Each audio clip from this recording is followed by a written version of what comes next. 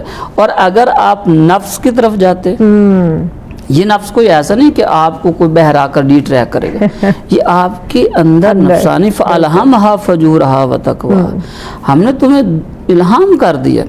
تو یہ تزکیہ نفس جو ہے انسان کی کامیابی کا راز ہے. جیسا کہ آپ نے سوال کیا تھا کہ اس سے اللہ ہمیں ریوارڈ کون سا دے گا, تو ہمیں اللہ تو کامیابی کا تغمہ دے رہا ہے. کیا بات, کہ اگر تم نے تزکیہ نفس کر لیا تو تم کامیاب ہو, ایمان لے کر آگے تم کامیاب ہو.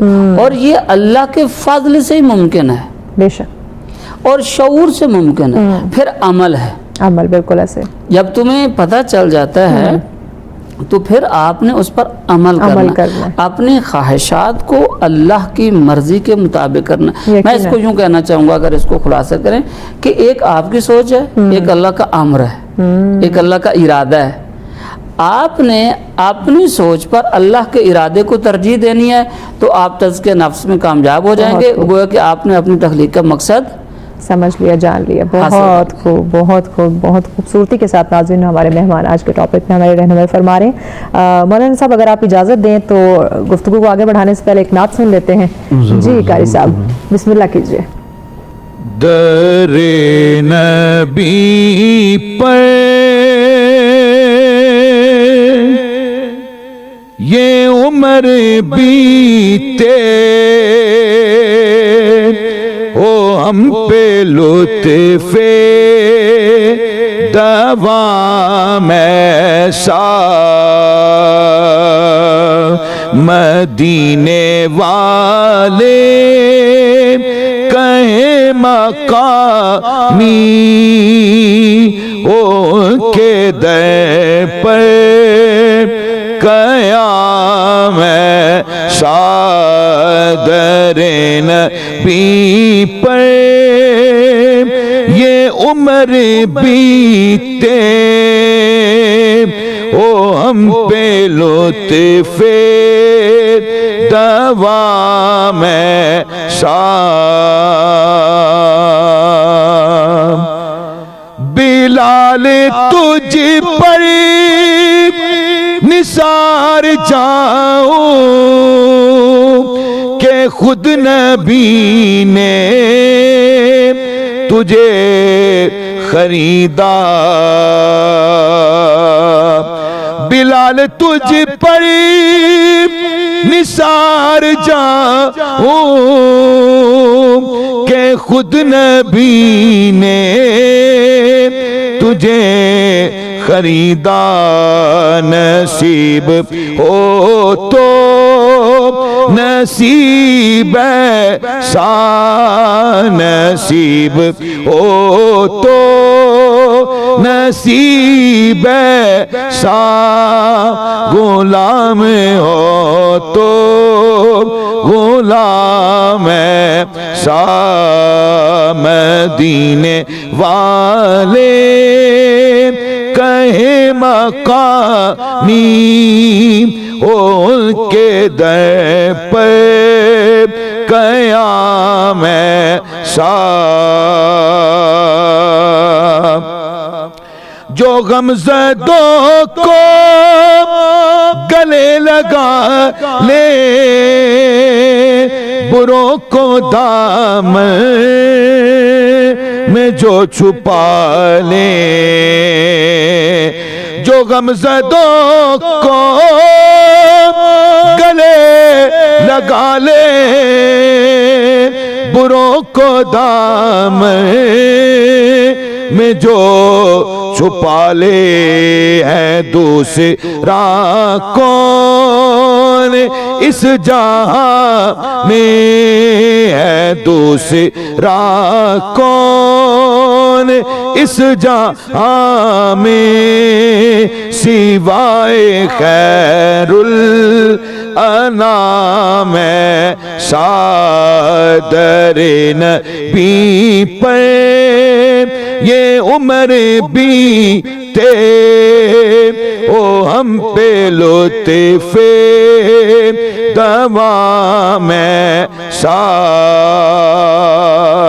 نماز اقسام جب پڑھائی تو انبیاء اور رسول یہ بولے نماز ہو تو نماز سی امام ہو تو امام صادر نبی پر یہ عمر بیتے او ہم پہ لطف دوام صاحب. بہت شکریہ قاری انعام الحق صاحب. جی جناب محترم مولانا حیدر علوی صاحب آپ کی طرف آتے ہیں. اس مقام تک پہنچنے کے لیے یعنی تزکیہ نفس یا نفس مطمئنہ کے درجے تک پہنچنے کے لیے سب سے پہلا قدم کیا ہونا چاہیے؟ دیکھیے جیسے ڈاکٹر صاحب فرما رہے تھے کہ انسان کو یا مخلوقات میں سے کسی بھی مخلوق کو اللہ تعالیٰ نے عبث اور فضول پیدا نہیں کیا. اور قرآن حکیم بھی ہم سے سوال کرتا ہے افحسبتم انما خلقناکم عبثا وانکم الینا لا ترجعون کہ کیا ہم نے تمہیں ایسے فضول پیدا کر دیا اور تم لوٹ کر ہماری بارگاہ میں نہیں آنا. ہمارے استاد ضیاء الامت جسٹس پیر کرم شاہ لذری رحمۃ اللہ علیہ فرماتے تھے کہ وہ قوم یا وہ امت گناہوں پر کیسے دلیر ہو سکتی ہے جس کے بنیادی عقیدے میں عقیدہ آخرت بھی شامل ہے اور اس کو یہ پتہ ہے کہ میں نے پلٹنا ہے اپنے رب کی بارگاہ میں اور پھر یوم حساب و کتاب اپنے رب کے سامنے پیش ہونا ہے. یہ ایک ایسا عمل ہے جو انسان کو ہمیشہ اس کے نفس کو اپنی مرضی سے جینے کی بجائے مولا کی مرضی کے تابع کر دیتا ہے. ہمیں اس طرف لے کر جانے والی کون سی چیزیں کہا جاتا ہے کہ انسان ایک پاؤں اپنے نفس پہ رکھتا ہے تو دوسرا پاؤں جنت میں ہوتا ہے. یہ صوفیہ اور اہل اللہ یہ فرماتے ہیں. مطلب یہ ہے کہ نبی کریم صاحب الاولاق صلی اللہ علیہ وآلہ وسلم نے فرمایا کہ اے صحابہ ایک رفیق اگر تمہارا ایسا ہو کہ جس کو تم کھلاؤ پلاؤ اس کو تر و تازہ اس کو جناب لباس دو اس کو اچھی خوراک دو اور وہ تمہارے خلاف ہو جائے جبکہ دوسرا رفیق ایسا ہے کہ جسے تم کھلاتے پلاتے نہیں ہو اسے بے لباس کر دیتے ہو وہ تمہارے حق میں چلا جائے. تو صحابہ کہتے ہیں کہ یا رسول اللہ بڑا عجیب اور غریب دوست ہے وہ پھر ایسے تو دوست سے دشمن بہتر ہے. تو نبی کریم صلی اللہ علیہ وآلہ وسلم نے فرمایا کہ وہ دور نہیں وہ تو ہر ایک کے اندر اس کا نفس ہے. اگر آپ اس کی پرورش کرنا شروع کر دیتے ہیں اس کی مرضی سے جینا شروع کر دیتے ہیں اس کی خواہش کے مطابق زندگی گزارنا شروع کر دیتے ہیں. قرآن حکیم میں پروردگار عالم نے اس بندے سے سوال کیا کہ وہ بندہ کیسا عجیب بندہ ہے جو اپنی خواہشات کو اپنا رب بنا لیتا ہے اپنا خدا بنا لیتا ہے اپنا الہ بنا لیتا ہے. وہاں بھی اس سے مراد وہی نفس ہے نفس کی خواہشات ہیں جس کی انسان پرورش کرنا شروع کرتا ہے اور آہستہ آہستہ اسے اپنا معبود بنا لیتا ہے اور اسی کے تابع زندگی گزارنا شروع کر دیتا ہے. دوسری طرف وہ ہوتا ہے کہ جس کے سامنے اس کی خواہشات ہوتی ہیں. کہا جاتا ہے کہ حضرت باقی باللہ علیہ رحمہ جب دنیا سے رخصت ہونے لگے تو ان کو بے ہوشی کے دورے پڑنا شروع ہو گئے. یہ ایک واقعہ کے طور پر ہی ہے. تو لوگوں نے بتایا کہ حضرت ایک سکھ ہے جس کی پھونک میں بڑی شفا اللہ پاک نے رکھی ہے. یہ ہمارا ایمان اور عقیدہ ہے کہ پھونک کسی کی بھی ہو شفا من جانب اللہ ہی ہو سکتی ہے. کوئی بندہ از خود شفا نہیں دے سکتا ہے. فائزہ مرض تو فہو یشفین جب میں بیمار ہوتا ہوں شفا اللہ دیتا ہے. نہ ڈاکٹر کی میڈیسن میں براہ راست شفا ہے نہ ہی کہیں اور یہ وسیلہ ہے شفا اللہ کی طرف سے. تو کہا کہ وہ ایک سکھ ہے وہ بڑی اس کی پھونک میں شفا ہے تو ہر جو جاتا ہے اس کو شفا. تو حضرت باقی باللہ فرمانے لگے کہ چونکہ میں ایک رائے خدا پہ چلنے والا ہوں میں نے زندگی اللہ کی توحید کے تابع گزاری ہے میں ایک سکھ کے پاس جاؤں تو میرے اسلام پر اور دعوت اسلام پر ایک حرف آئے گا کبھی ایسی حرکت نہ کرنا. بے ہوش ہو گئے پھر دورہ پڑا بیہوشی کا مریدوں نے اٹھا کر لے گئے سکھ کے پاس پھونک ماری آپ بالکل صحت مند ہو گئے. طویل عرصے کے بعد لوگوں نے بتایا حضرت ہم تو آپ کو سکھ کے پاس لے کر گئے تھے اس نے پھونک لگائی اور آپ شفا یاب ہو گئے. انہوں نے فرمایا اچھا اس سکھ کو کہو کہ تمہیں باقی باللہ بلا رہے ہیں.